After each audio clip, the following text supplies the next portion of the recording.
আসসালামু আলাইকুম সুপ্রিয় শিক্ষার্থীবৃন্দ। 2026 সালের ক্যাডেট কলেজ ভর্তি পরীক্ষায় যারা অংশগ্রহণ করার জন্য তোমরা ইতিমধ্যে প্রস্তুতি গ্রহণ করেছো, তোমাদের জন্য আমি নিয়ে আসলাম যে বিগত সালের ভর্তি পরীক্ষায় আসা প্রশ্নগুলির সমাধান নিয়ে। আমি মুস্তফা স্যার বিগত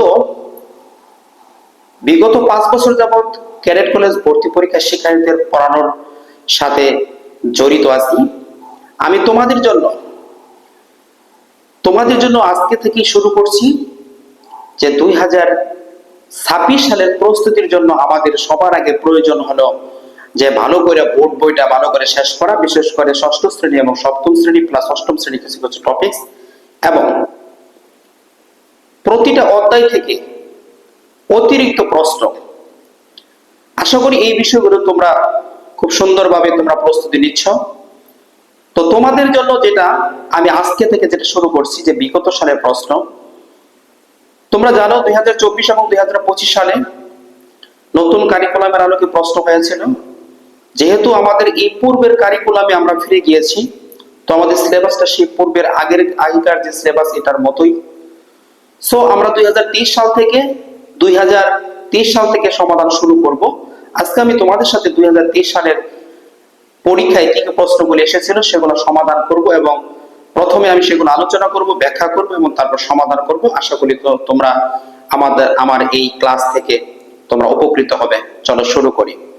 দেখো 2023 সালে ক্যাডেট কলেজ ভর্তি পরীক্ষায় গণিত অংশে 100 নম্বরের প্রথম এসেছিল শূন্যস্থান পূরণ।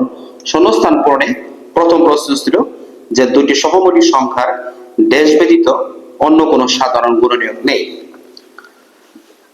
যে দুটি সহমূলী সংখ্যার ড্যাশ ব্যতীত অন্য কোনো সাধারণ গুণনীয়ক নেই। তারপরে দেখো এরপরে এসেছিল যে 0.75 ও 0.25 এর লসাগু কত, 17:12 এর ব্যস্ত অনুপাত, তারপরে y এর পূরক কোণ, 3ax plus 4by minus 7c যেটা সাথে z এর সহগ, একটি আপেলের দাম x টাকা ও 3টি কমলার দাম 3y টাকা হলে 7টি আপেল ও 4টি কমলার মোট দাম কত।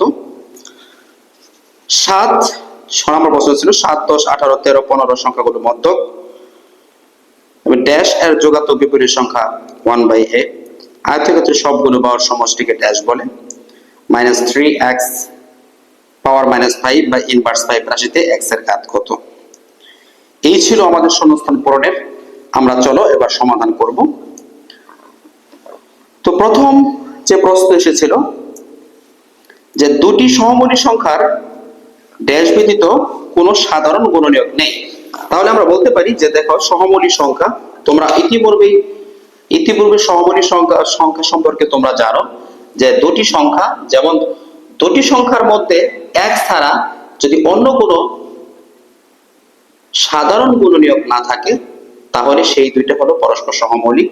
এখানে তাহলে আমরা কি বলতে পারি যে দুটি সহমূলী সংখ্যার এক ব্যতীত অন্য কোনো সাধারণ গুণনীয়ক নেই। তাহলে আমাদের ক নম্বর প্রশ্ন হলো 1। তারপরে আমাদের আছে যে 0.75 ও 0.25 এর লসাগু কত। 0.75 ও 0.25 এর লসাগু কত আমি একটু ব্যাখ্যা করছি। 0.75 ও 0.25, যেহেতু লসাগু হলো যে লসাগুর ক্ষেত্রে এই লসাগুর ক্ষেত্রে দশমিক উঠাই দিয়ে তারপরে আমরা আমাদের করার যে সিস্টেমটা রয়েছে, তো আমরা সেই সিস্টেমে যাব না। আমরা এই দুইটা সংখ্যার মধ্যে যাচাই করে দেখব যে এইখানে 0.75 আছে এবং এখানে 0.25 আছে। এখন দেখো তো যে লসাগু মানে কি, যে এটার মধ্যে যদি এটা ভাগ করা যায় তাহলে এটাই হবে লসাগু। দেখো তো 0.25 কি এটার ভিতরে ভাগ যায়? হ্যাঁ, ভাগ যায়। তাহলে আমরা বলতে পারি এটার লসাগু হলো 0.75। তারপরে গ নম্বরে আছে 17:12 এর ব্যস্ত অনুপাত। তাহলে ব্যস্ত অনুপাত কি, যে কোন অনুপাতের পূর্ব রাশিকে উত্তর রাশি এবং উত্তর রাশিকে পূর্ব রাশিতে পরিণত করলে যে অনুপাত পাওয়া যায় তাকে ব্যস্ত অনুপাত বলে। তো 17:12 এর ব্যস্ত অনুপাত কত, তাহলে আমরা বলতে পারি 12:17। এরপরে বলছো y এর পূরক কোণ। তোমরা জানো যে পূরক কোণ কি, যে পূরক কোণ হলো দুটি কোণের যে দুটি সন্নিহিত কোণের সমষ্টি যদি 90 ডিগ্রি হয়, 90 ডিগ্রি যদি হয়, যেহেতু এখানে y এর কোণের কথা বলছে, তাহলে একটা যদি y হয় তাহলে অপরটা কি হবে, 90 ডিগ্রি মাইনাস y, অর্থাৎ 90 মাইনাস y। নম্বর বলছে 3ax, আমরা একটু ব্যাখ্যায় যাচ্ছি যে 3ax plus 4by minus 7cz এই রাশিতে z এর সহগ কত। এখানে দেখো z যুক্ত আছে শুধু এইখানে, তো এটা বাদ দিয়ে এই পুরোটা হলো তার সহগ, অর্থাৎ কি হবে এখানে তো বলো তো প্লাস 7c নাকি অনলি 7c, প্লাস 7c না 7c মাইনাস 7c, এটা দেখো আমি কিন্তু চিহ্নিত করে রাখছি, এটা হবে মাইনাস 7c, মাইনাস 7c। 6 নম্বর প্রশ্ন, একটি আপেলের দাম 1 টাকা ও 3টি কমলার দাম যদি 3y টাকা হয়, 60টি আপেলের দাম কত। একটি আপেলের দাম 1 টাকা, তাহলে x আমি লিখলাম, এর সাথে বলছে 60টি আপেল, তাহলে 60টি আপেলের দাম কত, 7x, এখানে মোট দামের কথা বলা আছে, তাহলে প্লাস, আর বলছে 3টি কমলার দাম 3y টাকা। এখন এখানে দেখো 3টি কমলার দাম, এই টপিকটা খেয়াল করো যে 3টি কমলার দাম হলো কত, 3y, তাহলে একটি কমলার দাম কত, তাহলে 3y/3। প্রশ্নে চেয়েছে কত, 4টি কমলার দাম, তাহলে 4টি কমলার দাম, তাহলে 3y গুণন 4/3, তাহলে কি হবে 4y, অর্থাৎ 7x প্লাস 4y। দেখো এটা ব্যাখ্যা না করলেও আমি পারতাম যে 3টার দাম যদি 3y হয় তাহলে একটার দাম y, তাহলে 4টার দাম কত, 4y। আমি জাস্ট ব্যাখ্যা করে বোঝানোর জন্য এটা আলোচনা করলাম। এখন এখানে 6 নম্বর প্রশ্নে আছে যে 7, 10, 18, 13, 15, এটা ক্ষেত্রে কিভাবে তোমরা সহজে বের করবা।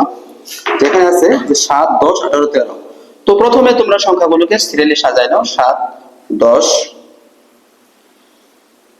13, 15, 7, 10, 13, 15 ও 18, এই সংখ্যাগুলোর মধ্যক কত।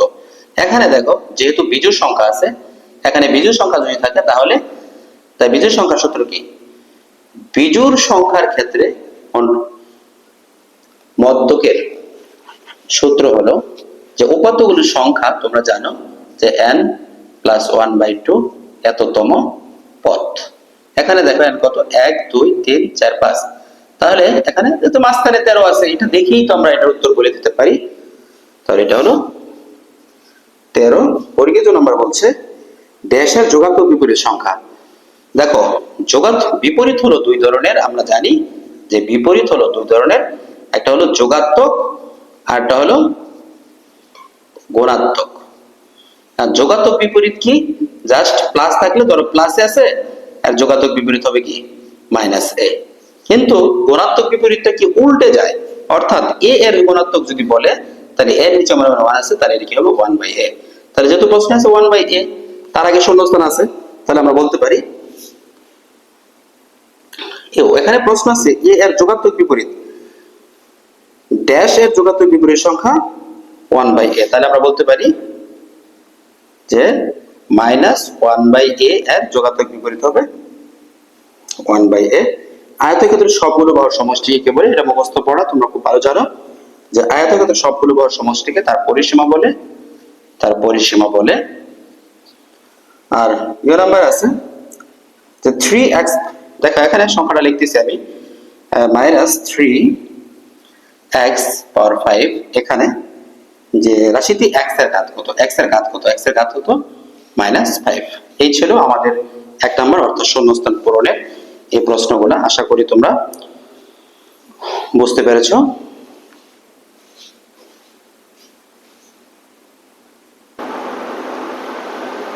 দেখো এবার আমি 2 নম্বর প্রশ্নগুলো সমাধানে চলে যাচ্ছি। 2 নম্বর আছে নিচের প্রশ্নগুলোর উত্তর দাও। আমাদের ক নাম্বার প্রশ্ন আছে x হতে কত বিয়োগ করলে বিয়োগফল y হবে। 2 নম্বর প্রশ্নের সমাধান, নিচের প্রশ্নগুলোর সমাধান করো। নিচের প্রশ্নগুলোর নিচের প্রশ্নগুলো উত্তর দাও। এই টপিকস থেকে তোমরা জানো যে এখান থেকে প্রতিটাতে 10 এবং 1 মার্ক করে প্রশ্ন এসেছে। তো ক নাম্বার প্রশ্ন আছে যে x হতে কত বিয়োগ করলে বিয়োগফল y হবে। ধরো x হতে কত বিয়োগ করলে তোমরা একবার চিন্তা করো যে x হতে কত বিয়োগ করলে y হবে। আমরা যদি বলছে x হতে কত বিয়োগ করলে বিয়োগফল y হবে, আমরা জানি না, মনে করি যে x থেকে আমি ড্যাশ বিয়োগ করব, হবে y। বিষয়টা খেয়াল করো যে x হতে কত বিয়োগ করলে আমি জানি না, তাহলে ড্যাশ কি আমি চিন্তা করলাম যে সংখ্যাটা হবে ড্যাশ। তাহলে আমরা এখান থেকে যদি করি তাহলে x মাইনাস y, এই y এর পাশে আসলো তাহলে অর্থাৎ উত্তরটা কি হবে যে x মাইনাস y। খ নম্বর প্রশ্ন যে পি কিউ আর তিনটি ভিন্ন ভিন্ন সংখ্যা হলে 3p প্লাস 6q ও 9r এর গড় কত। 3p সংখ্যা তো কি আছে 3p plus 6q plus 9r, এখানে কয়টা সংখ্যা? তিনটা সংখ্যা। এখন এই তিনটা সংখ্যা দেখো এর যোগফল, আমরা যোগফলকে সংখ্যা দ্বারা ভাগ করতেছি, তাহলে এখানে কি আসবে 3 দ্বারা যদি ভাগ করি এইভাবে লিখতে পারি 3p by 3 plus 6q by 3 plus 9r divided by 3। তাহলে 3 3 কাটা যায়, 3 দুগুণে 6, 3 3 9। তাহলে আমরা লিখতে পারি কি লিখতে পারি তাহলে p plus 2q plus 3r। এটা ছিল এটা সমাধান। আমরা গ নাম্বারে যাচ্ছি। গ নাম্বারে বলছে গ নাম্বারে আমাদের প্রশ্নটা রয়ে গেছে যে 0.1, আমি প্রশ্নটা লিখতেছি যে 0.1 গুণন 0.01 গুণন 0.001 গুণন 0.0001। এখান থেকে দেখো সবগুলোর গুণফল কত 1, এবং দশমিক কয় ঘর আগে এটা বসাই দাও 1 2 3 4 5 6 7 8 9, তাহলে 9 ঘর। তাহলে 1 দিয়ে একটা ঘর হইলো, তাহলে এখানে 1 2 3 4 5 6 7 8 1 2 3 4 5 6 7 8 9 দশমিক 0। তাহলে আমরা বলতে পারি উত্তরটা হলো 0.0002 3 4 5 6 7 8 1 দিয়ে 9, এটা গেল। তারপরে গ নাম্বার প্রশ্ন। তো গ নাম্বার প্রশ্নে আসছে, গ নাম্বার প্রশ্ন ছিল যে x অনুপাত y, আমি জাস্ট এটা রাফ করে দিয়েছি, এগুলো করা দরকার নাই। x অনুপাত y ইকুয়াল 4:7 এবং y অনুপাত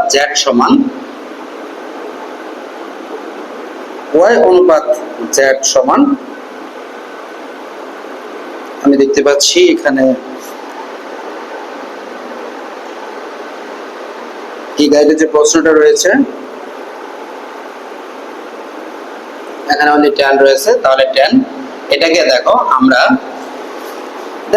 ক্যারেট কলেজ মানেই কিছু ব্যতিক্রম প্রশ্ন আসবে। তো সাধারণত এখানে অনুপাত আছে x ও y দুইটা আছে, আর y আর z এখানে নাই।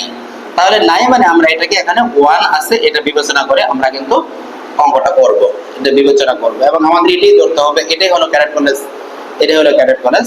তো তোমরা জানো ধারাবাহিক অনুপাতে যদি আমরা এটাকে পরিণত করি, তাহলে এখানে এই y যেহেতু মেন আছে, তাহলে এই দুইটা সংখ্যা দিয়ে আমরা গুণ করব। তাহলে 4 গুণন 10 অনুপাত 7 গুণন 10 সমান, তারপরে আবার এটাকে যখন গুণ করবো এর যে 7 আছে এটা দ্বারা, তাহলে 10 গুণন 7 অনুপাত 1 গুণন 7, তাহলে কত আসলো 4 × 40 অনুপাত 7/70 অনুপাত 7। তাহলে আমরা বলতে পারি আমাদের প্রশ্নটা ছিল যে z অনুপাত y অনুপাত x, তাহলে এখানে x অনুপাত y অনুপাত z আসতেছে কত 40:70 এখন আমাদের প্রশ্নতে কিন্তু ফর্মটা কিভাবে দেওয়া আছে, তোমাদের এই বিষয়গুলো কিন্তু খেয়াল রাখতে হবে প্রশ্ন সমাধান করার সময়। z অনুপাত এখানে আসছিল z অনুপাত y অনুপাত x, তাহলে কিন্তু এই অনুযায়ী তোমাকে সাজাইতে হবে। তাহলে 7:70 এইভাবে, অর্থাৎ আমাদের অ্যান্সারটা হলো 7:70:40। তারপরে আসো উম নাম্বার। ও নাম্বারে কি আছে যে 30 কোন সংখ্যার 15%, এটা আমি শর্ট টেকনিকে তুমি বলি যে 30 কোন সংখ্যার 70, 30 কোন সংখ্যার 15%, 30 কোন সংখ্যার 15%। তাহলে আমরা শর্ট টেকনিক করব যে 15% ইকুয়াল 30, তাহলে 1% সমান 30/15, সুতরাং 100% সমান 30 গুণন 100/15, 15 দুগুণে 30, তার মানে 200। তাহলে এটা কত কোন সংখ্যার? তাহলে 30 হলো 200 এর 15% ইকুয়াল হলো 30। তারপরে 6 নাম্বার প্রশ্ন আমরা যাচ্ছি। 6 নাম্বার প্রশ্ন যদি আমরা সমাধান করি, 6 নাম্বারে কি আছে? একটি সংখ্যার দ্বিগুণের সাথে 3 গুণ যোগ করলে যোগফল হয় 10 হয়। একটি সংখ্যার দ্বিগুণের সাথে একটি সংখ্যার দ্বিগুণ, ধরো 2x প্লাস এর সাথে 3 গুণ যোগ করলে তার মানে 3x ইকুয়াল 10, বা 2x 3x মানে 5x, 5x মানে x equal 10/5 equal 2। 6 number answer হলো 2। তারপরে আসে 6 নাম্বার। 6 নাম্বার প্রশ্নে আছে যে সমবাহু ত্রিভুজের প্রতিটি কোণের মান, সমবাহু ত্রিভুজের প্রতিটি কোণের মান তোমরা জানো যে 60 ডিগ্রি। বর্গীয় জ আছে 5/12, বর্গীয় জ নাম্বারে আছে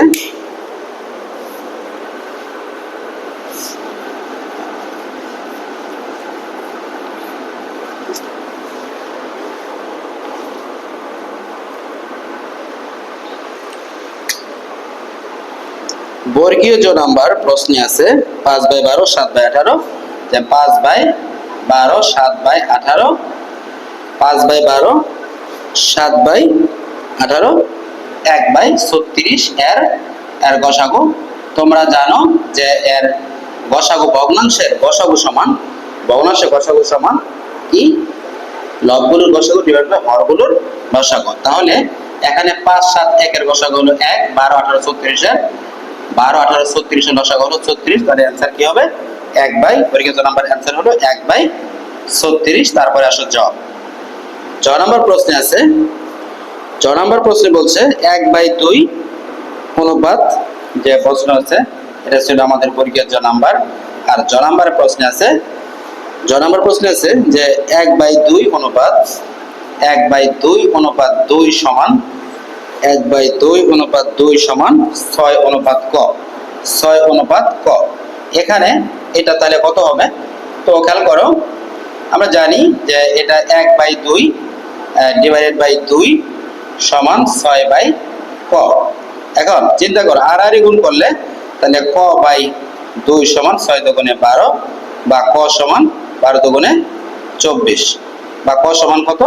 12 দুগুণে 24। তাহলে জ নাম্বার উত্তর কত? 24। জ নাম্বার উত্তর হলো 24। জ ইয় নাম্বার। সর্বশেষ প্রশ্নটা আমাদের যে 3z প্লাস 7, ইয় নাম্বার প্রশ্ন যে 3z plus 7, 3z plus 7 equal 5z, 3z plus 7 equal 5z minus 3। এখানে খেয়াল করো, আমি যদি 5z টাকে বেশি নিয়ে আসি, 5z কে যদি এখানে নিয়ে আসি, 5z minus 3 equal 3z plus 7, বা 5z থেকে যদি 3z বাদ দিই তাহলে আসে 2z ইকুয়াল 7 আর 3 হলো 10, তাহলে z এর মান হলো 5। অর্থাৎ জ নাম্বারে হচ্ছে z এর মান হলো 5। এই ছিল আমাদের 2 নাম্বার প্রশ্নের সমাধান। যেহেতু প্রতিটাতে 1 নাম্বার করে থাকবে, তোমাদের খুব দ্রুত গতিতে বুঝতে হবে। কিছু কিছু বিষয় কিছুটা ব্যতিক্রম থাকে।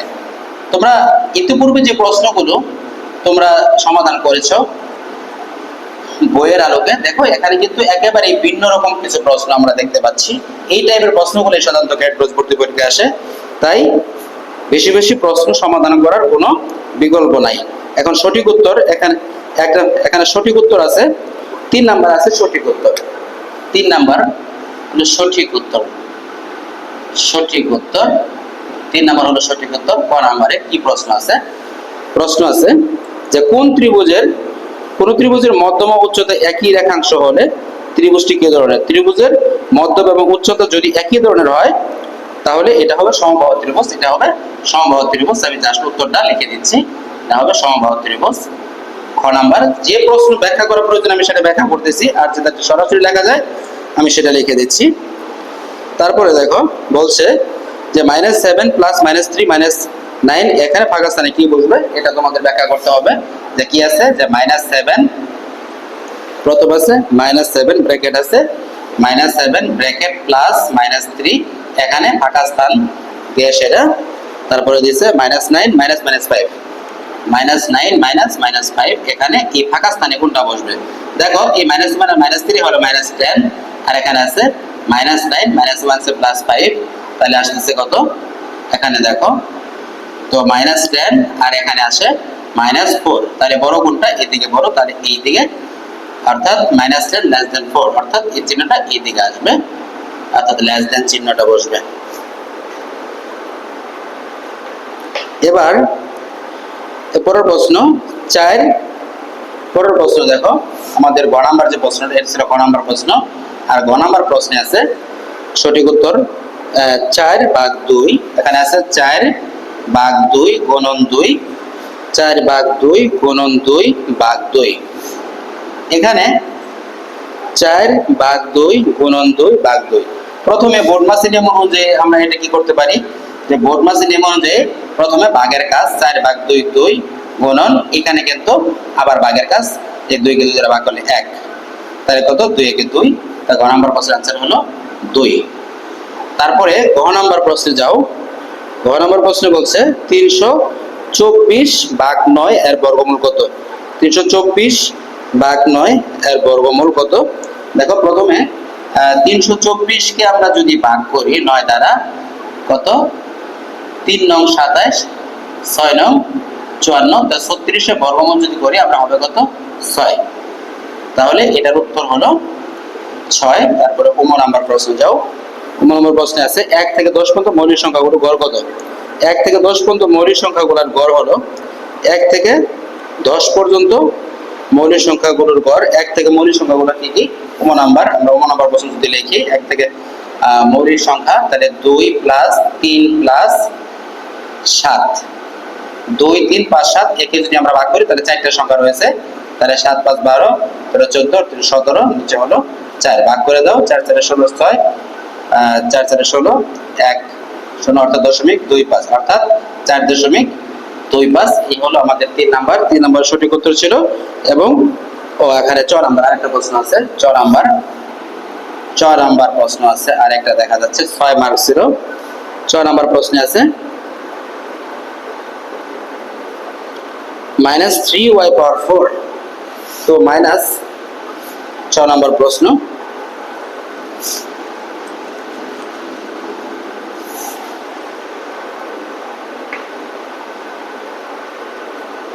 -3y/4 -3y/4 গুণন মাইনাস গুণন y⁻³ অর্থাৎ y ইনভার্স 3, আর আছে গুণন 5y² গুণন 5y²। এখন এটা যদি আমরা ক্যালকুলেশন করি, প্রথমে দেখো এটার মান কত, এখানে বলছে এর মান কত, সরাসরি মান যেহেতু বলছে আমরা জানি যে এই বীজগণিত রাশির গুণের সময় আমরা প্রথমে গুণ করব চিহ্নের গুণ, তারপরে সংখ্যার গুণ, তারপরে হলো সহগের গুণ, সূচকের গুণ। তারপর দেখো এখানে দেখো -3 আর এখানে আছে -15, -3 5 15, 3 5 15, তারপরে গুণন y এর উপর এখানে 4 এখানে 2, 4 আর 2 6, 6 থেকে 3 গেলে 3, অর্থাৎ আমরা লিখতে পারি 15 -15y³। এটা ছিল আমাদের এই প্রশ্নের সমাধান। তো আশা করি তোমরা বুঝতে পেরেছো। আমি এরপরে তোমাদের সাথে এরপরে চলে যাচ্ছি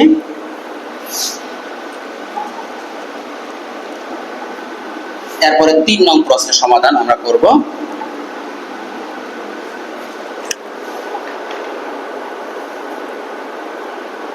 3 নং শেষ করলাম, আমরা 4 নং করব। 4 নম্বরে প্রশ্ন আসছে জ্যামিতি থেকে যে A B O C D রেখা তো পরস্পর অবিন্দু ছেদ করেছে, ফলে গুণে ওডি বিএসসি পরস্পর বিপরীত গুণ উৎপন্ন হয়েছে। তাহলে প্রমাণ করো যে ওই ও এফ এটা তোমাদের বইয়ের অর্থাৎ ষষ্ঠ শ্রেণী বইয়ের এটার ক নম্বরে যে সমাধানটা, এটা আমি এখানে করতেছি না, এটা অলরেডি তোমরা পারো, যে ষষ্ঠ শ্রেণীর গণিত বইয়ের 6.1 এর 4 নং যে প্রশ্নটা আছে একই সরলরেখা অবস্থা, এই প্রশ্নটা হলো এটা। তোমরা এখান থেকে এটা পড়ে নেবা। তারপরে খ নাম্বার বলছে যে পেন্সিল কমার সাথে 60 ডিগ্রি কোণ অঙ্কন করো। পেন্সিল কমার 60 ডিগ্রি কোণ অঙ্কন করো, এটা তোমাদের সম্পাদ্য থেকে, যে সম্পাদ্য 8 নাম্বার প্রশ্নে, এটা 8 না 9 নাম্বার প্রশ্নে এটা আছে, এখান থেকে তোমরা পড়ে নেবা। আমি 5 নাম্বার প্রশ্নে চলে যাচ্ছি। তো 5 নম্বর প্রশ্নে আছে যে কোন বিদ্যালয়ের শিক্ষার্থী সংখ্যা, 5 নম্বর প্রশ্ন, যে কোন বিদ্যালয়ের 5 নম্বর প্রশ্ন, আমি প্রশ্নটা লিখতেছি না, তোমরা যে কোনো তোমাদের যে একটু গাইড আছে, তোমরা যে গাইডটা ফলো করো সেই গাইডটাকে প্রথমে তোমরা সামনে নিয়ে তারপরে এই প্রশ্নগুলো তোমরা আমার সাথে সমাধান করার চেষ্টা করো। এই প্রশ্নগুলো যদি আমি লিখতে চাই তাহলে অনেক সময় চলে যাবে, তাই আমি প্রশ্নগুলো লিখতেছি না। এখানে আমাদের 5-এর ক নাম্বার প্রশ্ন, যে কোন বিদ্যালয়ে শিক্ষার্থীর সংখ্যা হলো 600 জন।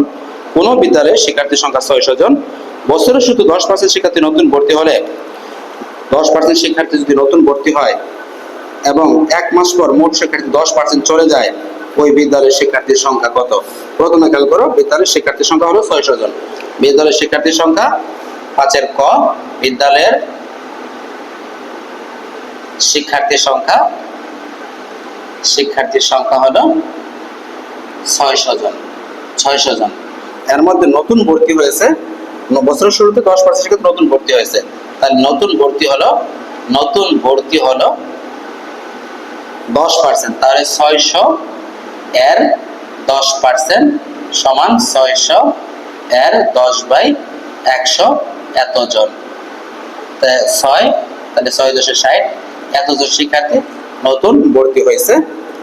এবার এখান থেকে খেয়াল করো, 1 মাস পর মোট শিক্ষার্থী 10% চলে গেছে, তাহলে এখানে মোট শিক্ষার্থী কতজন হলো?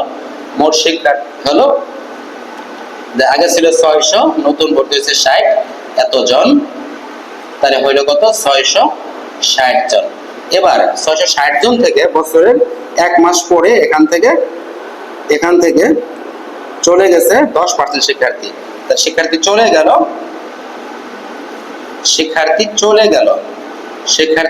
গেল কতজন চলে গেছে? মোট শিক্ষার্থী অর্থাৎ 660 এর 10% চলে গেছে, 10% চলে গেছে এতজন। তাহলে কত হবে? 660 এর 10% মানে 10/100, তাহলে 10×100 66 সমান 66 জন, এটা চলে গেছে। তাহলে শিক্ষার্থী প্রশ্ন করছে যে শিক্ষার্থীর সংখ্যা কত? বিদ্যালয়ের বর্তমান শিক্ষার্থীর সংখ্যা, বিদ্যালয়ের বর্তমান শিক্ষার্থীর সংখ্যা হলো 660 বিয়োগ হলো 66 এত সমান, অর্থাৎ 594 জন। আশা করি তোমরা অঙ্কটা বুঝতে পেরেছো। এখানে দেখো, এই অঙ্কটার ক্ষেত্রে একটু তোমাদের আমি তো বলি যে ক্যারেট কলেজ ভর্তি পরীক্ষা মানেই প্রশ্নগুলো একটুখানি চেঞ্জ করে আসে, তোমরা এটাও দেখতে বুঝতে পারবা। এখানে যে প্রথমে আমাদের আমরা যখন বইয়ের আমাদের 2.2 করছিলাম, ওই জায়গায় এই টাইপের কিছু প্রশ্ন ছিল, কিন্তু এখান থেকে আবার বলছে যে এখানে প্রথম 10% ভর্তি হয়েছে, ঠিক আছে, কিন্তু এখান থেকে 1 মাস পর আবার ওইখান থেকে 10% চলে গেছে, 10% ভর্তি হয়েছে, 10% চলে গেছে। আর তুমি যদি এটা মনে করো যে 10% ভর্তি হইয়া তাহলে 10% 60 হয়েছে, আর তাহলে চলেও গেছে তো তাহলে 10%, তাহলে তো আগে যা শিক্ষার্থী ছিল তাই। আসলে বাস্তবতা হলো এটা না, বিষয়টা হলো প্রথমে তোমাদেরকে বুঝতে হবে যে আগে এই টাইপের প্রশ্নের ক্ষেত্রে আগে তোমাকে যেটা ভালো করে খেয়াল করতে হবে যে প্রথমে এখানে ধরো 600 এর মধ্যে 10% যখন 60 হয়েছে, কিন্তু এই 60 যোগ করার পর এখানে তো মোট শিক্ষার্থী আছে মাত্র 660 জন, 660 জনের মধ্যে আবার 10% চলে গেছে, তাহলে 660 এর 10% কত? 66, তাহলে ভর্তি হইলো 60 জন, কিন্তু চলে গেল কত? 66 জন, তাহলে এখন শিক্ষার্থী রইল কত? 594 জন। আশা করি তোমরা বুঝছো। আমি তোমাদের পরের প্রশ্নে চলে যাচ্ছি। পরে যে প্রশ্ন আছে এখানে চলে যাচ্ছি, খ নাম্বার প্রশ্ন।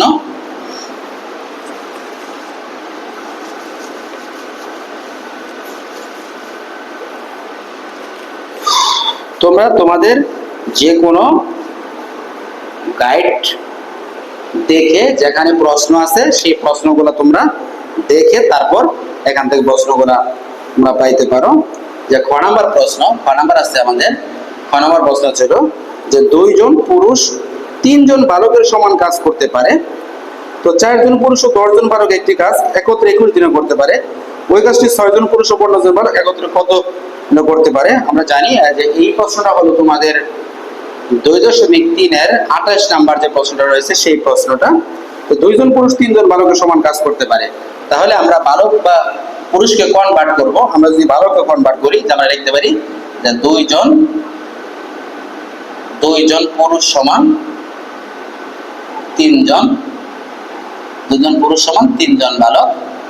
তাহলে 1 জন পুরুষ সমান 3/2 জন বালক। অতএব কতজন আছে? যে 4 জন পুরুষ সমান, তাহলে কত? 3 × 4/2, 4 3 দুগুণে 6। অর্থাৎ আমরা কি পাইলাম এখানে? যে এই 4 জন পুরুষ সমান হয়ে গেল কত? 6 জন বালক। তাহলে এখানে আমাদের ছিল কত? 4 জন পুরুষ ও 10 জন বালক। অতএব 4 জন পুরুষ ও 10 জন বালক সমান 10 জন বালক সমান 4 জন পুরুষ তো 6 জন হয়ে গেছে, তাহলে 6 জন যোগ এখানে আছে 10 জন, এতজন বালক। তাহলে 10 আর 6 16 জন বালক। পরে আবারও বলছেন যে ওই কাজটি 6 জন পুরুষ ও 15 জন বালক কত দিনে করতে পারে? তাহলে 4 জন পুরুষ সমান যদি 6 জন হয়, তাহলে বলতে পারি যে 6 জন পুরুষ সমান, খেয়াল করো যে 6 জন পুরুষ সমান, তাহলে 3 × 6/2, 2 দিয়ে যদি 6 কে ভাগ করি, 3 দুগুণে 6, 3 তিরিকে, অর্থাৎ 9 জন বালক। এখন এখানে বলছে যে 6 জন বালক, 6 জন পুরুষ ও 15 জন বালক। তাহলে বলতে পারি অতএব যে 6 জন পুরুষ ও 15 জন, 6 জন পুরুষ ও 15 জন বালক সমান 6 মানে 9 আর আছে 15, এতজন বালক। তাহলে 24 জন বালক। এবার আসি আমরা, এই টার্মটা ছিল আমাদের জাস্ট পুরুষকে বালকে কনভার্ট করার পর কতজন পুরুষ হলো, মোট পুরুষ থেকে কতজন বালক পাইলাম, এবং এখানে 4 জন থেকে 6 জন, 6 জন থেকে পাইছি 9 জন, তার আগে থেকে ছিল 10 জন, আর 6 10 হলো 16 জন, আর এখানে 6 জন মানে 9 জন পাইছি, আর 15 জন, 9 15 24 জন। এখন প্রথম যে অপশনটা ছিল 4 জন পুরুষ 10 জন বালক একটি কাজ করে 21 দিনে, এখন ওই কাজটি 6 জন পুরুষ, তাহলে আমরা বলতে পারি এখন আমরা এটাকে বলতে পারি এখন যে 16 জন বালক করতে পারে 21 দিনে। তাহলে 1 জন বালক করতে পারবে, দিন অবশ্যই তার বেশি লাগবে, 21 × 16 এতদিন, এবং 24 জন বালক করতে পারে, তাহলে 21 × 16 বাই হলো 24, 8 দুগুণে 16, 3 8 24, 3 7 21, 7 দুগুণে 14 জন বালক। এ হলো আমাদের 14 দিন, 7 দুগুণে 14 এতদিন। অর্থাৎ আমরা দেখতে পেলাম যে 4 জন পুরুষ ও 10 জন বালক যে কাজটা 21 দিনে করতে পারে, 6 জন পুরুষ ও 15 জন বালক ওই কাজটা 14 দিনে করতে পারে।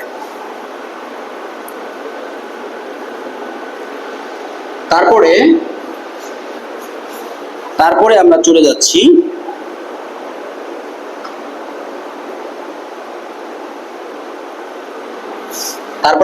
যাব 4 এর গ নাম্বার প্রশ্নে।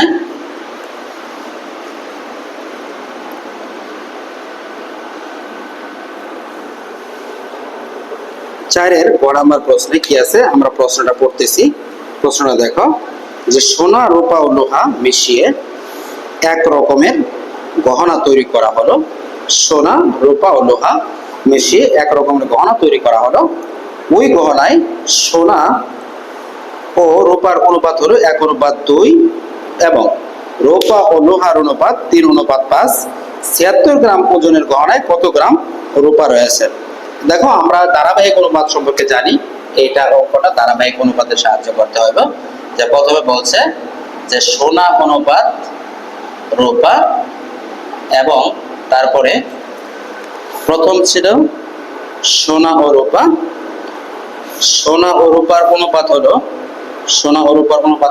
1:1:2, 1:2। তারপরে বলছে রূপা অনুপাত লোহা, রূপা অনুপাত লোহা সমান 3:5। এখন এটা ধারাবাহিক অনুপাত, যে এই জায়গায় যেহেতু এটার সাথে এটা মিল আছে, তো ধারাবাহিক অনুপাতে প্রকাশ করলে আমরা পাই যে ধারাবাহিক অনুপাতে প্রকাশ করে পাই,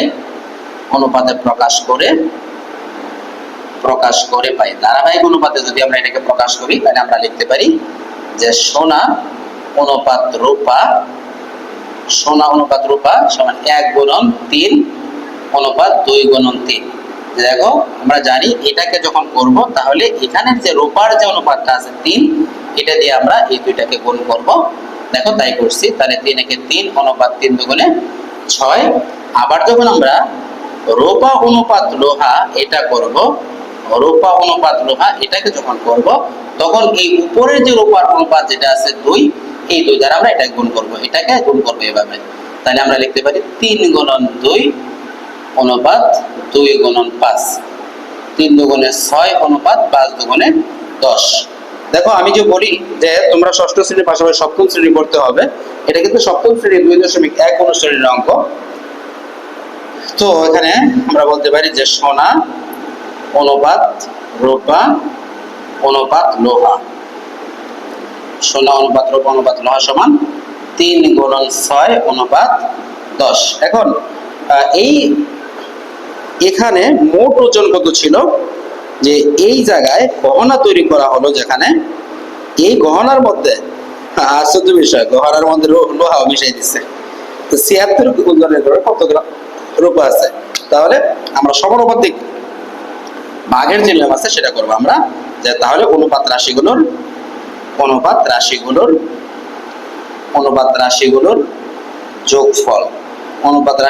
যোগফল সমান 3+6+10। তাহলে কত হয়? 6×3=9, 10×9= 19। এত। অতএব যেহেতু আমাদের বের করতে বলছে যে রূপার ওজন কত, অতএব রূপার পরিমাণ তাহলে মোট ওজন ছিল 76। তাহলে 76 এর যোগফল নিচে যায়, এবং এর রূপার যেহেতু বলছে রূপার অনুপাতটা আমরা উপরে লিখবো, অর্থাৎ রূপার অনুপাত কত? 6 এত গ্রাম। 4×9=76, 4×6=24 গ্রাম। এই ছিল আমাদের গ নাম্বার প্রশ্নটার সমাধান। আমরা পরে চলে যাব ক নাম্বার প্রশ্নে।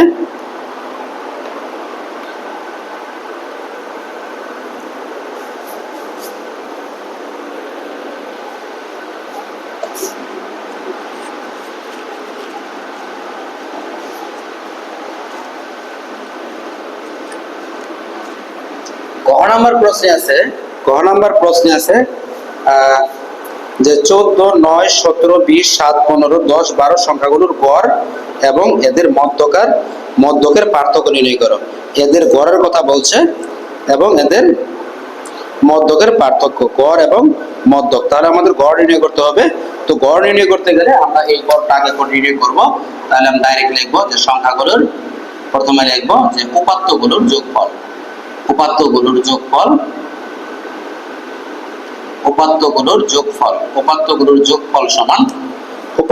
যোগফল সমান কি আছে? উপাত্তগুলো 14, 9, 17, 20, 14+9+17+20 যোগ 14, 9, 17, 20, 7, 15, 10, 12 যোগ 7 যোগ 15 যোগ 10 যোগ 12, এগুলো যোগ করলে 7 আর 2 9। তোমরা এটা রাফ করে নেবা। এটা যোগ করি, তার 5 2 7, 7 14, 18। সংখ্যাগুলো ঠিক আছে কিনা আমি একটু চেক দিচ্ছি। 14, 9, 17, 20, 7, 15, 10 ও 12।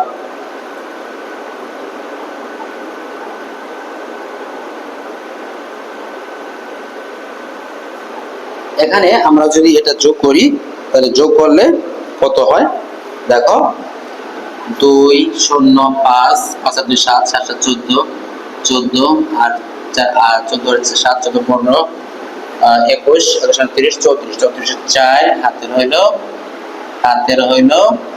4 3 3 4 5 6 7 8 9 10 অর্থাৎ 104 এবং উপাত্তগুলোর সংখ্যা রয়েছে কত?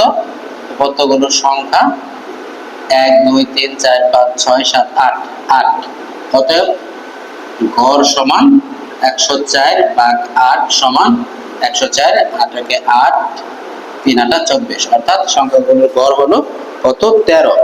এখন মধ্যক নির্ণয় আমরা মধ্যক নির্ণয় করব। মধ্যক নির্ণয় করার জন্য তোমরা অবশ্যই জানো যে প্রথমে আমাদেরকে উপাত্তগুলোকে ক্রমানুসারে সাজাতে হবে।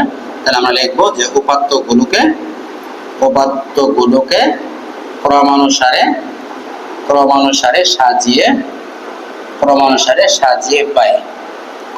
সাজিয়ে পাই।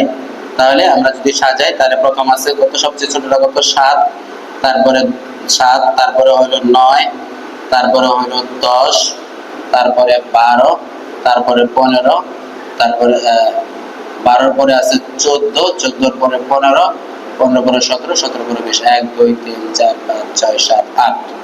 এখানে উপাত্তগুলোর সংখ্যা কি আছে? উপাত্তগুলোর সংখ্যা 8 যা জোড় সংখ্যা। অতএব মধ্যক সমান আমরা জানি উপাত্তগুলোর সংখ্যা যদি জোড় হয় তাহলে আমরা জানি যে মধ্যপদের গড় ভাগ 2। তাহলে মধ্যবর্তী দুটি পদের যোগফল মধ্যবর্তী দুটি পদের যোগফল ভাগ হলো 2। মধ্যবর্তী পদ বের করার জন্য আমাদের যেটা করতে হয় যে প্রথমে আমাদের যে উপাত্তগুলোর সংখ্যা আছে কত? 8। এই 8 কে তোমরা 2 দ্বারা ভাগ করো। 8 ভাগ 2 সমান কত? 4। তাহলে চতুর্থ আর পঞ্চম পদ 1 2 3 এই 4 আর 5 এই দুইটা দেখো। তাহলে 12 যোগ 14 ভাগ 2, 12 আর 14 কত? 26 ভাগ 2 সমান হলো 13। তাহলে মধ্যক 13 এবং আমাদের গড় ছিল 13, গড় 13 মধ্যক 13। অতএব পার্থক্য কত? 13 বিয়োগ 13 সমান কত? 0। আমাদের পার্থক্য হলো 0।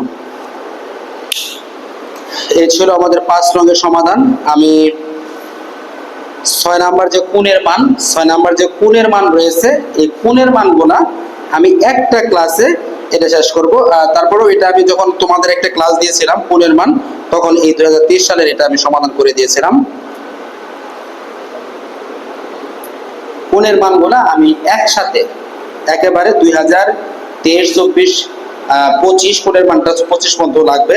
এরপরে আর যতগুলো করা যায় একটা ভিডিওতে আমি এই কোণের মানগুলো সব সমাধান করব। আমি এটা এই মুহূর্তে এটাকে আমি স্কিপ করতেছি। আমি চলে যাচ্ছি 7 নাম্বার অঙ্কে। আমি 6 নাম্বার আবার বলছি 6 নাম্বার যে কোণের মান এটা আমি স্কিপ করে ফেললাম। এটা পরে একটা ভিডিওতে আমি এটা করে দেব তোমাদের। আমি এবার চলে যাচ্ছি 7 নাম্বার যেটা আছে বীজগণিত, যে নিচের প্রশ্নগুলো সমাধান করো। তো 6 নাম্বার প্রশ্ন আমি কি বলছি যে 6 নাম্বার, ঠিক আছে, পরে সবগুলো কোণের মান একসাথে করা হবে। সবগুলো কোণের মান একত্রে সমাধান করব। আমি 7 নাম্বার চলে যাচ্ছে মান নির্ণয়। প্রথম ক নাম্বারে আমাদের দেওয়া আছে যে m সমান p plus q plus r, m সমান p plus q plus r, n সমান p minus q minus r, m n এবং z, mn এবং z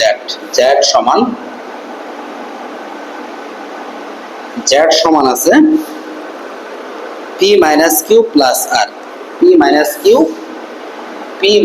q প্লাস r। এখন এটা দেওয়া আছে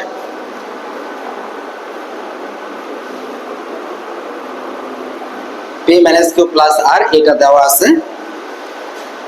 তো এখান থেকে আমাদের বের করতে হবে যে 2m minus 3n plus 4z এর মান নির্ণয় করো, 2m minus 3n plus 4z এর মান নির্ণয় করো।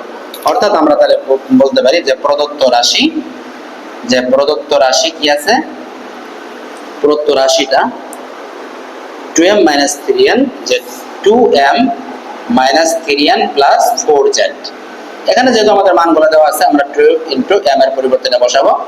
তাহলে m এর পরিবর্তে p plus q plus r minus 3, n এর মান p minus q minus r plus 4 এর মান p minus q plus r সমান। এবার এটাকে আমরা যদি ক্যালকুলেশন করি, প্রথমে 2, এখানে ব্র্যাকেট যদি তুমি না দাও তাহলে কিন্তু তোমার অঙ্কটা ভুল হবে। কেন? কারণ 2 এর সাথে m গুণ অবস্থায় আছে, এখানে অনলি m ছিল, তাই ব্র্যাকেট দেওয়া প্রয়োজন পড়ে না। এখানে যেহেতু একাধিক পদ রয়েছে আমাদের ব্র্যাকেট দিতে হবে, তাহলে গুণ করো। তাহলে কি হয়, 2p plus 3q, 2p plus 2q plus 2r minus 3p minus 1 से प्लस 3q माइनस 1 से plus 3r plus 4p minus 4q plus 4r। এবার r গুলো আমরা খুঁজে বের করব। প্রথমে p q r প্রথমে আলাদা আলাদা ভাবে এগুলা বের করব। 2p এবং 4p, 2p এবং 4p এই দুটো দেখো প্লাস আছে, তাহলে 2p আর 4p হলো 6p। 6p থেকে যদি আমার এই 3p, যদি 6p থেকে যদি আমি এই 3p টা বাদ দেই, আমি এটা লাল কালি দিয়ে দেখাচ্ছি, তাহলে আমার হবে, তাহলে 2p আর 4p হলো 6p, 6p থেকে আমি বাদ দিচ্ছি কত, 3p, তাহলে আমার থাকবে কত, 3p।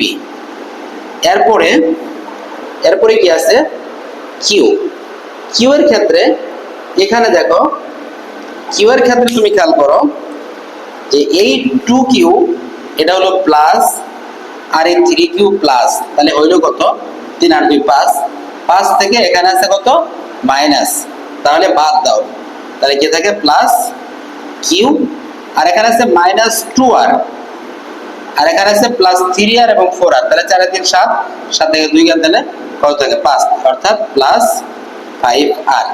এটাই হলো অ্যানসার। আশা করি তোমরা বুঝতে পেরেছো। আমরা পরের প্রশ্ন চলে যাচ্ছি।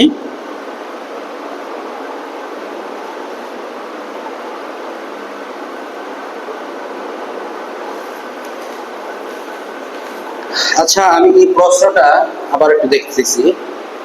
এখানে আমি একাধিক কালি ব্যবহার করার কারণে সম্ভবত বিষয়টা আমি এখানে একটু স্কিপ করে ফেলেছি, যে 2p এই প্লাস 2r এবং r হলো প্লাস 2r, তাহলে এখানে হবে 9r।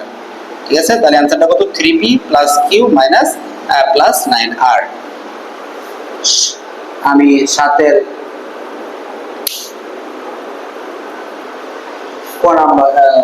ক গেল, আমি 7 খ করাচ্ছি। দেখো 7 খ নাম্বার,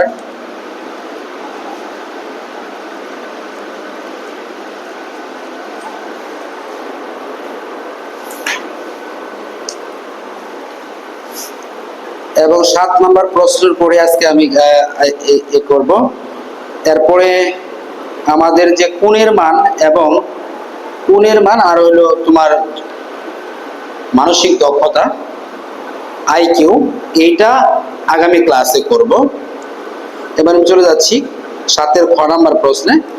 একটি আয়তাকার বাগানের দৈর্ঘ্য প্রস্থ অপেক্ষা 4 মিটার, দৈর্ঘ্য অপেক্ষা প্রস্থ 4 মিটার কম, বাগানটির পরিসীমা 40 মিটার হলে বাগানটির প্রস্থ কত? এখানে বলা আছে যে আয়তাকার বাগানের দৈর্ঘ্য অপেক্ষা প্রস্থ 4 মিটার কম, তাহলে খ নাম্বার ধরি আয়তাকার বাগানের দৈর্ঘ্য x মিটার এবং আয়তাকার বাগানের প্রস্থ, তাহলে প্রস্থ কি আছে এর চেয়ে কম, x - 4 মিটার। তো এর ক্ষেত্রে আয়তাকার বাগানের পরিসীমাটা তাহলে কি আসে, পরিসীমার সূত্র সমান জানো তোমরা 2 * দৈর্ঘ্য যোগ প্রস্থ, 2 * দৈর্ঘ্য যোগ প্রস্থ x + x - 4 সমান 2x - 4 4x - 8।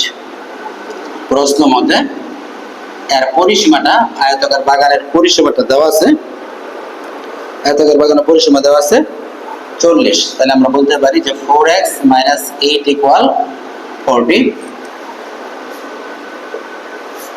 পরিসীমা 40 দেওয়া ছিল, বা 4x ইকুয়াল 40 প্লাস 8, বা 4x ইকুয়াল 48, বা x ইকুয়াল 48 ভাগ 4, 4 12 48, বা x ইকুয়াল 12। অতএব দৈর্ঘ্য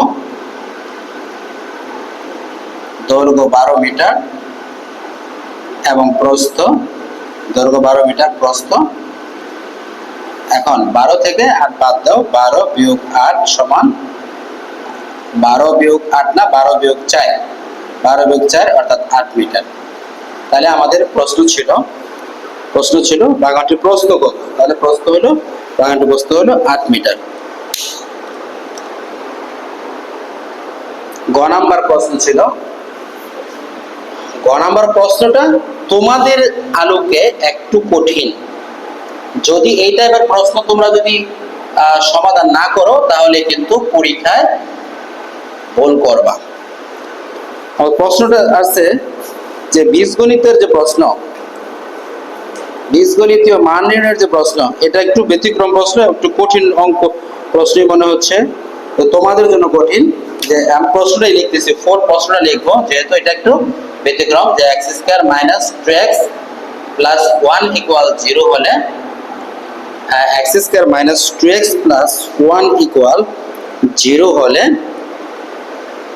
2x² - 6x², অর্থাৎ দেখো 2x² - 6x², 2x² - 6x² minus 1 divided by 2x cube,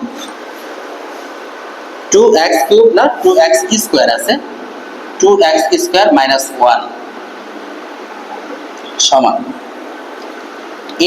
এইটার মান বের করতে হবে। তাহলে আমাদের এই ক্ষেত্রে তোমরা একটু চিন্তা করো, মানটা দেওয়া আছে এটা, অর্থাৎ x² - 2x plus 1 equal 0, আর এটা মান বের করতে হবে। তাহলে এটা মান বের করতে গেলে আমার একটা x এর মান দরকার, x এর মান তো নাই। তাহলে এখানে আমরা শুরু করব যে সমাধান কি দেওয়া আছে যে x² - 2x plus 1 equal 0, বা এখান থেকে দেখো আমরা এটাকে তুমি মিডল টার্ম করতে পারো অথবা এর সূত্র ফলাইতে পারো, যে x² - 2 into x into 1 plus 1 square সমান 0। এখন আমরা বীজগণিতের একটা সূত্র পড়ছি যে a minus b square সমান a square minus 2ab plus b square। আমরা এই ফরমেশন এটাকে সাজাই নিয়েছি। তাহলে আমরা বলতে পারি বা x minus 1 square equal 0, বা x minus 1 equal 0, square operation root করলে 0 করে করলে 0 হয়, বা x equal 1। এখন কিন্তু তোমাদের জন্য সহজ, এখন তোমরা পারবা। তাহলে আমরা প্রদত্ত রাশি দেখতে পাচ্ছি, যে প্রদত্ত রাশিটা কি আছে এটা এবার করব। যে প্রদত্ত রাশি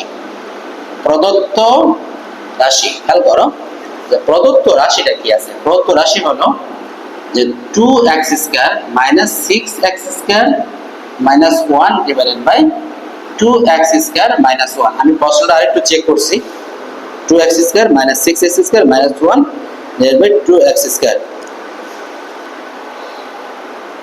তো এখানে আমরা প্রথমে এটাকে যোগ বিয়োগ করে নেব। দেখো একই, যেহেতু 2x square minus 4x 6x square, তাহলে 2x স্কয়ার 6x স্কয়ার, অর্থাৎ আমরা লিখতে পারি minus 4x স্কয়ার minus 1।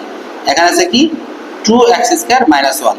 এবার জাস্ট তোমরা x এর মানটা বসাই দেবা, minus 4, x এর মান হলো 1, তাহলে 1 square minus 1, 2 into 1 square minus 1 সমান, উপরে থাকে minus 4 1 স্কয়ার মানে minus 4 minus 1, আর 2 1 স্কয়ার 2 minus 1 সমান minus 5 by 1 সমান minus 5।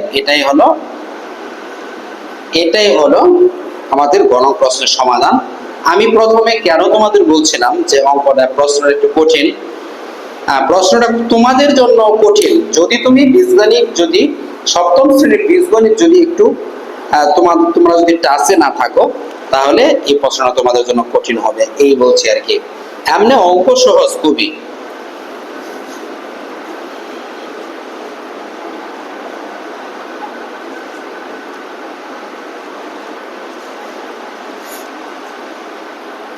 গ নাম্বার প্রশ্ন, আমাদের পরের প্রশ্ন হলো গ নাম্বার, যে সমাধান করো y-2, সমাধান করো y-2/5, সমাধান গ number y-2 divided by 5 minus 4y plus 3 by 2, 4y plus 3 by 2 equal y plus 1 equal y plus 1 by 5 minus plus 1 এক সমস্ত 2/1 এটা আছে। তো দেখো এটা আবার কিন্তু তোমাদের সপ্তম শ্রেণীর 7.1 এর অঙ্ক। তো প্রথমে আমরা আমাদের যে আমি যে তোমাদের নিয়মের কথা বলি, যে আমি একটা নিয়মের কথা বলি যে চলক হলো এক পাশে, সংখ্যা হলো এক পাশে সমাধানের ক্ষেত্রে, সমীকরণ সমাধানের ক্ষেত্রে, তাহলে y মাইনাস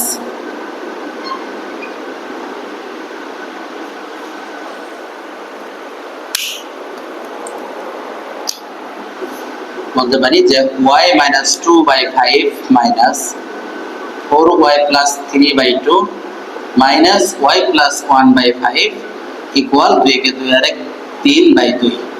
এবার আমরা এই এটা যেহেতু ভগ্নাংশ, তোমরা জানো যে ভগ্নাংশের যোগ বিয়োগ করার সময় হরগুলো লসাগু নির্ণয় করতে হয়। তাহলে 5 2 5 এর লসাগু হলো 10, 5 2 5 এর লসাগু হলো 10।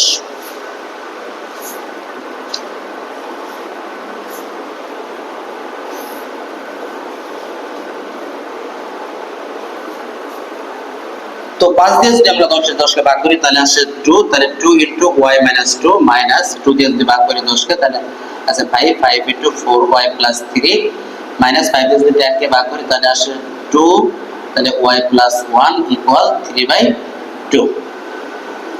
বা এখানে আমরা লিখতে পারি, দেখো গুণ করে দেব 2y minus 4 minus 4 5 20y minus 3 5 15 minus 2y minus 2 divided by 10 equal 3/2।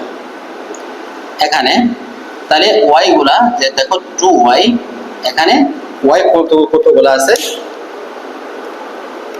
যে এখানে 2y প্লাস এবং 2y মাইনাস এটা কাটা যায়, তাহলে থাকে -20y and -4 এবং 6 অর্থাৎ -21 ইকুয়াল 3/2। এই 10 এর পাশে গিয়ে ভাগ আছে, এখানে গিয়ে গুণ হয়ে গেল 5 × 10 5, বা -20y ইকুয়াল 3 5 15 মাইনাস এই পাশে গিয়ে প্লাস হয়ে গেল 21, বা y সমান 36 এর -20, 18 4 9 36 4 5 20 -5 বুঝতেছে কত, বা y সমান -9/5।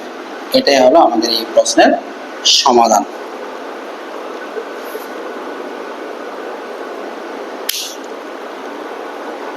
এখন আমাদের পরের আরেকটা প্রশ্ন আছে নাম্বার, যে কোন বৃহত্তম সংখ্যা দ্বারা এত এতকে ভাগ করলে যথাক্রমে এত ভাগশেষ থাকবে।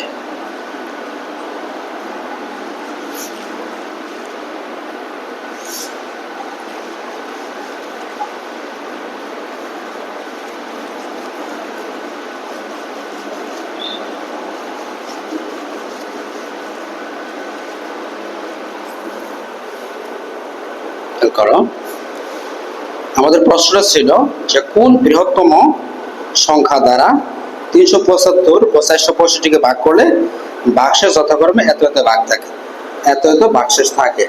তাহলে 15/5 নাম্বার, যেহেতু 15 ও 5 ভাগশেষ থাকে, সুতরাং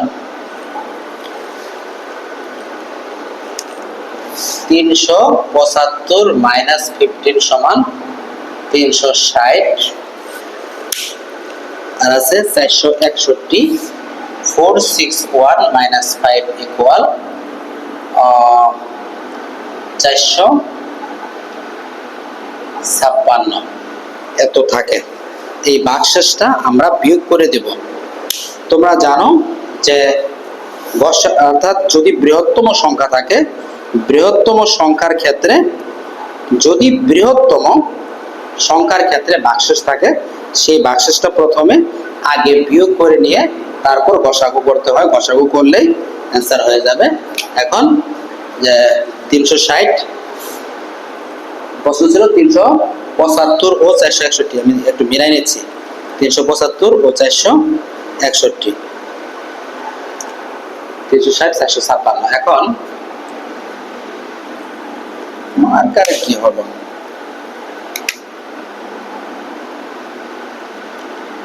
360 ও 456 এর গসাগুই হবে নির্ণেয় বৃহত্তম সংখ্যা।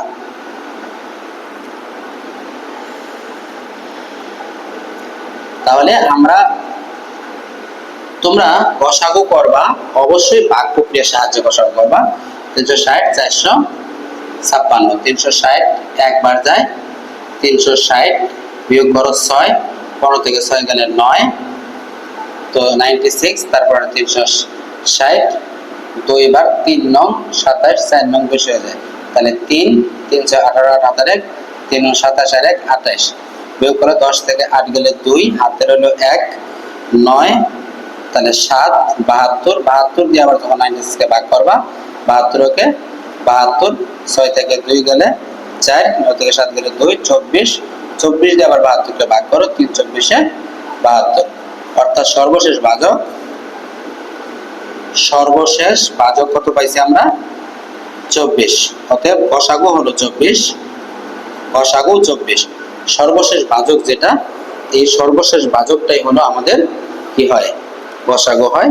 অতএব নির্ণয় সংখ্যাটি, সুতরাং নির্ণয় বৃহত্তম